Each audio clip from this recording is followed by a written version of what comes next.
राधा राधा राधा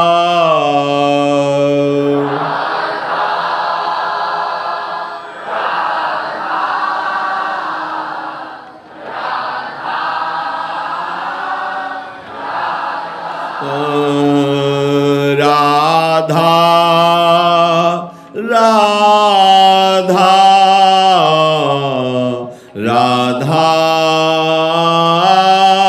राधा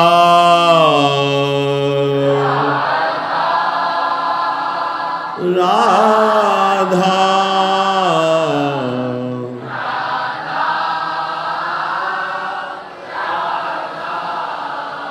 श्री राधा वल्लभ लाल की जय।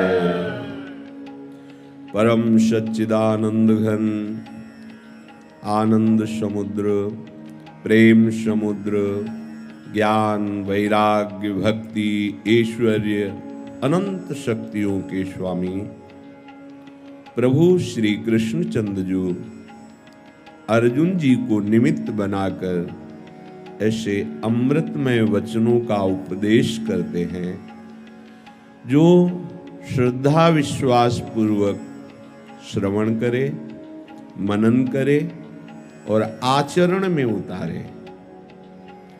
यदि आचरण में ना उतारा जाए तो ये सब श्रवण ऐसे हो जाता है हाथी स्नान की तरह।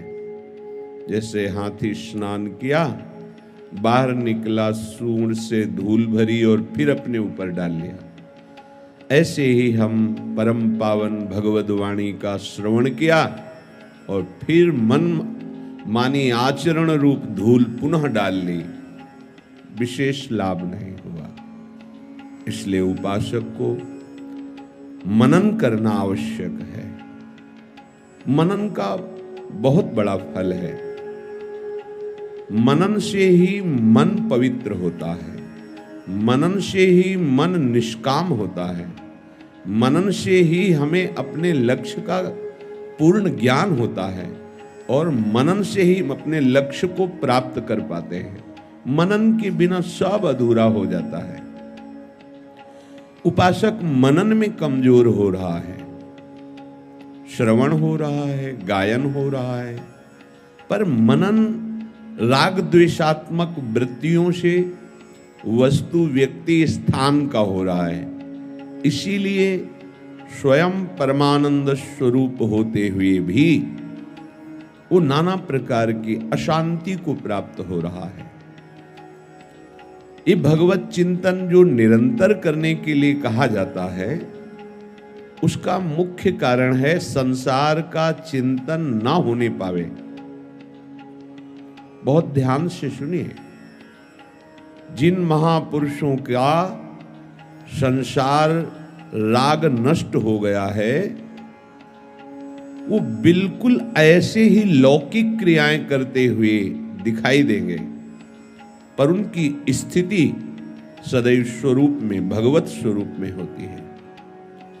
उनके हृदय से स्वाभाविक भगवत स्मरण एक तार चलता रहता है, अव्यावृत अर्थात अखंड, तैल धारावत, निरंतर, बिना किसी आयास प्रयास के निरंतर भजन उसी का होता है जिसका संसार राग नष्ट हो गया है।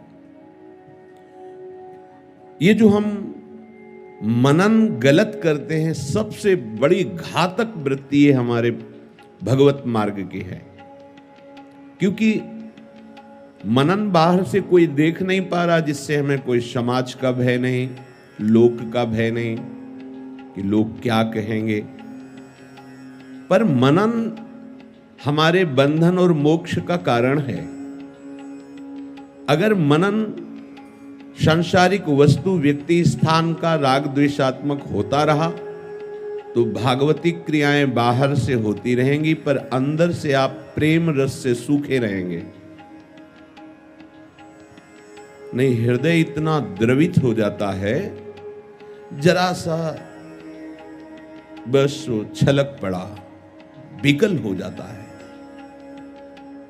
इतना रसमय हृदय हो जाता है कि फिर इन झूठे शुष्क विषयों की सुख बुद्धि का सर्वतः मूलतः नाश हो जाता है। इसके लिए मनन अत्यंत अनिवार्य है। मनन बहुत कम समय में भगवत प्राप्ति करा देगा।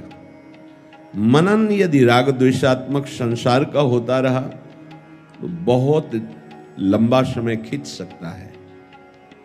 लंबा समय अर्थात जब आप मनन सुधारेंगे तभी आपका भगवत भाव जो भगवत संबंध जो है वो प्रकाशित हो जाएगा।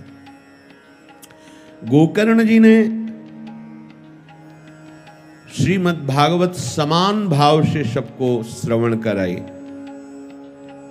बस जब 7वां दिन श्रीमद् भागवत की पूर्णता का आया तो एक दिव्य विमान सबके देखते देखते आया।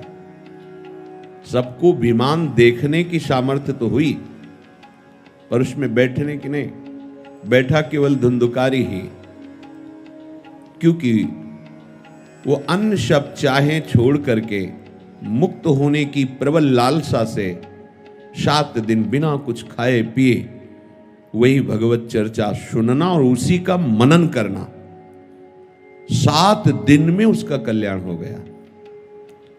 विमान पर बैठ करके भगवत पार्षदों के साथ जब परम धाम जाने लगा तो गोकर्ण जी ने भगवत पार्षदों से प्रश्न किया कि श्रीमद् भागवत की अमृतमयी कथा तो सबने सुनी, आपको बहुत से विमान एक साथ लाने चाहिए और सबको भगवत धाम ले जाना चाहिए, पर आपने एक ही विमान, ऐसा क्यों? भगवत पार्षदों ने कहा कि इन सबने श्रवण किया है पर मनन नहीं। धुंधकारी ने मनन बहुत किया है, रात दिन उसी का मनन कर, क्योंकि मुमुक्षुता जागृत हो गई थी। प्रेत योनि से भयंकर पीड़ा को प्राप्त हुआ, बस यही चाहता था मैं कैसे मुक्त हो जाऊं इस महान भय और कष्ट से, इस दुर्गति से कैसे। इसे मुमुक्षुता कहते हैं। भगवान शंकर आचार्य जी ने कहा है कि ये हजारों जन्म की साधना के बाद प्रकट होती है कि मैं मुक्त हो जाऊं, मैं संसार में पुनः जन्म ना लूं। ये बहुत बड़ी बात है, पर ये केवल वाणी से नहीं, हृदय से व्याकुलता पूर्वक अब मैं इस शरीर राग में, संसार राग में नहीं फंसना चाहता, मैं मुक्त होना चाहता हूं। इसे मुमुक्षुता कहते हैं, तीव्र मुमुक्षुता। यही मनन कराती है।